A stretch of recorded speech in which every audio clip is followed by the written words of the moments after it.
ఈ రోజు స్థానిక గుంటూరు రోడ్లోని వైఎస్ఆర్ కాంగ్రెస్ పార్టీ కార్యాలయంలో జరిగిన విలేకరుల సమావేశంలో మాజీ శాసనసభ్యులు గోపిరెడ్డి శ్రీనివాసరెడ్డి మాట్లాడుతూ తెలుగుదేశం పార్టీ సెంట్రల్ ఆఫీస్ ఆదేశాల మేరకు తనపై అక్రమ కేసులు బనాయించారు. ఎటువంటి సాక్ష్యాలు లేకుండా అవాస్తవ ఆరోపణలతో ఒక మతిస్థిమితం లేని బ్లాక్ మెయిలర్ వ్యక్తి పెట్టిన ఆరోపణల మేరకు తనపై అక్రమ కేసులు బనాయించడం దుర్మార్గమని మండిపడ్డారు.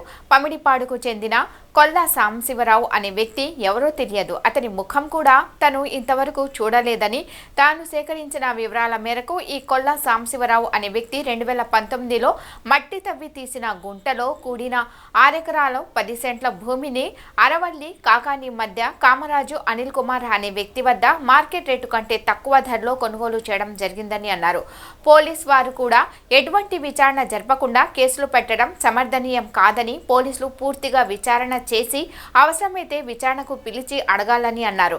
రాష్ట్ర చరిత్రలో పోలీస్ వారిపై కేసులు పెట్టడం ఎప్పుడూ లేదని, ఇప్పుడు కొత్తగా చూస్తున్నామని, భవిష్యత్తులో కూడా ఈ కూటమి ప్రభుత్వం అక్రమ కేసులు పెట్టి వారిపై తప్పనిసరిగా చర్యలు ఉంటాయని అన్నారు. అక్రమ కేసులకు భయపడి లోన కూర్చునే వాళ్ళం కాదు, చట్టపరంగా పోరాడతామని చెప్పారు. కొన్ని పత్రికల్లో నా మీద నర్సరావుపేట రూరల్ పోలీస్ స్టేషన్లో ఒక కేసు రిజిస్టర్ అయింది అనేది నా మీద, నాతో పాటు ఒక 6 వ్యక్తుల మీద కేసు రిజిస్టర్ అయిందని చూసి నేను ఏమిటి వివరాల్లోకి వెళ్తే వివరాలన్నీ కూడా పరిశీలించిన తర్వాత మీ ద్వారా వాస్తవాలు తెలియజేయాలని చెప్పే ఒక ఉద్దేశంతో ఈరోజు ఈ యొక్క మీడియా సమావేశం ఏర్పాటు చేయడం జరిగింది. ముఖ్యంగా గతంలో కూడా దీని గురించి చాలా మంది వీడియోలు, ఆడియోలు రిలీజ్ అయినాయి. ఈ సమస్య మీద అవగాహన కూడా కొంతమందికి ఉంది. అయితే వివరాల్లోకి వెళ్తే సాంబశివరావు అనే వ్యక్తి, పౌడిపాడు గ్రామానికి చెందిన సాంబశివరావు అనే వ్యక్తి మా మీద కంప్లైంట్ ఇచ్చి, ఆయన తిరగని చోటంటూ లేదు, గతంలో కూడా అన్ని చోట్లకు తిరిగాడు.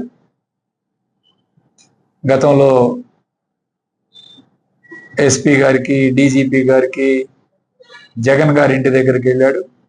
ఇప్పుడు కూడా మళ్ళీ అదే రీతిలో తెలుగుదేశం ప్రభుత్వం, కూటమి ప్రభుత్వం వచ్చిన తర్వాత డీజీపీ ఆఫీసు, లోకేష్ గారు, Telugu Desam party office, SP office, DSP office అన్ని కూడా తిరిగి చివరికి మా మీద ఒక కేసు రిజిస్టర్ చేయించగలిగాం.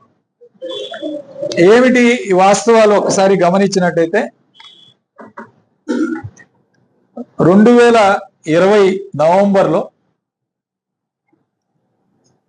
2019 నవంబర్లో ఈ సాంబశివరావు అనే వ్యక్తి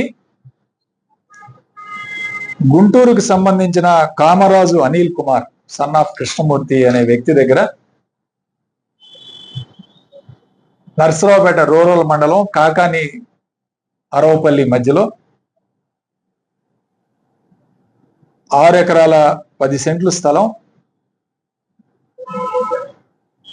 కొనుగోలు చేయడం జరిగింది. ఎకరం సుమారు 10 లక్షల రూపాయలు విలువ చేసే ఈ భూమిని, భూమి విస్తీర్ణం 6 ఎకరాల 10 సెంట్లు, భూమి ఖరీదు ఎకరం 10 లక్షల రూపాయలు. ముఖం తెలియని వాడు, వాడితోటి ఎప్పుడు మేము మాట్లాడలేదు, వాడి దగ్గర ఏమి సాక్ష్యాలు లేవు, వాడి దగ్గర ఏమన్నా సాక్ష్యాలు ఉంటే చూపించాం. మేము ఎప్పుడైనా ఇంటర్ఫీర్ అయ్యాం? ఇలాంటి బ్లాక్ మెయిల్ చేసే వాళ్ళకి, ఇలాంటి మతిస్థిమితం లేని వాళ్ళు, నిన్న కూడా అక్కడ కరెంటు బిల్లు కట్టకపోతే కరెంటు వాళ్ళు ఫీజు తీసేస్తానంటే ఇటు బజార్లో గొడవ చేసి న్యూసెన్స్ చేశాడు ఎలక్ట్రిసిటీ అధికారి.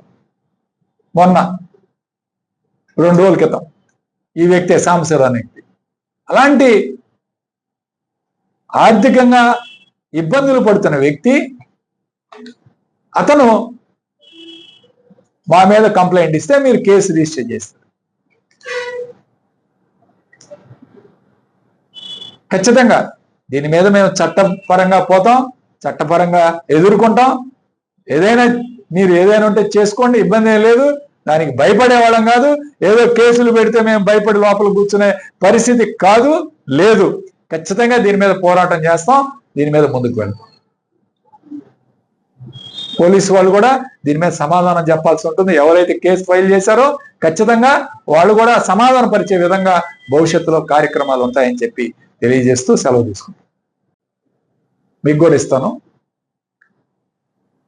రాయించుకున్న వారు తాడిపత్రి కాశిరెడ్డి గారి కుమారుడు తాడిపత్రి కోటిరెడ్డి. రాయించి ఇచ్చిన వారు కామరాజు కృష్ణమూర్తి గారి కుమారుడు అనిల్ కుమార్. దీనికి ఈయన ఈ యొక్క రిజిస్టర్ చేయించుకున్నాడు ఈ 6 ఎకరాల 10 సెంట్ల స్థలాన్ని. సో అప్పుడే ఒక ఒప్పుదల అంగీకార పత్రం కూడా చేసుకున్నారు. ఎవరు? ఈ సాంబశివరావు అనే వ్యక్తి, ఈ యొక్క కామరాజు కృష్ణమూర్తి గారి కుమారుడు అనిల్ కుమార్, ఇద్దరు ఒక ఒప్పుదల పత్రం కూడా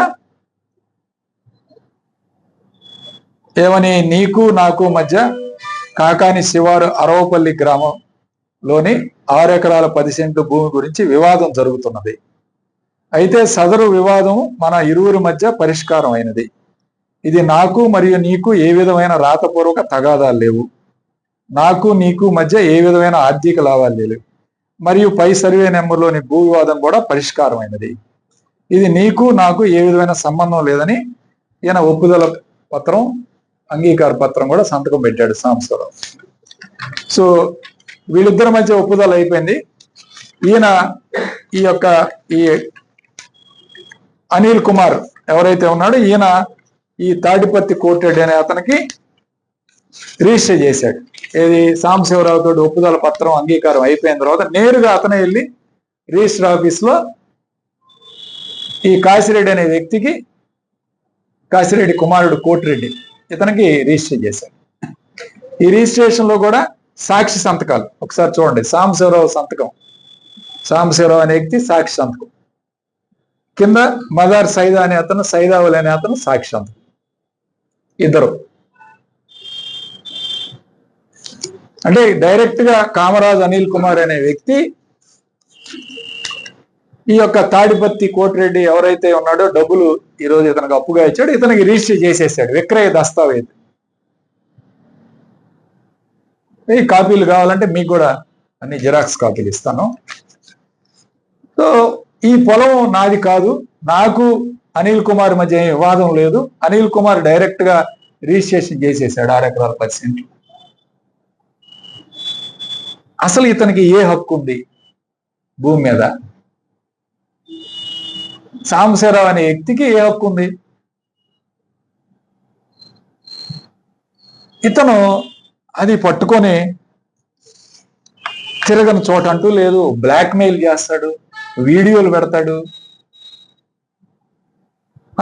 ఆ రోజు ఇందులో మా ప్రమేయం ఏముంది? నాకు అసలు ముఖ పరిచయం, అతను చూడలేదు ఇంతవరకు. ఆ వ్యక్తి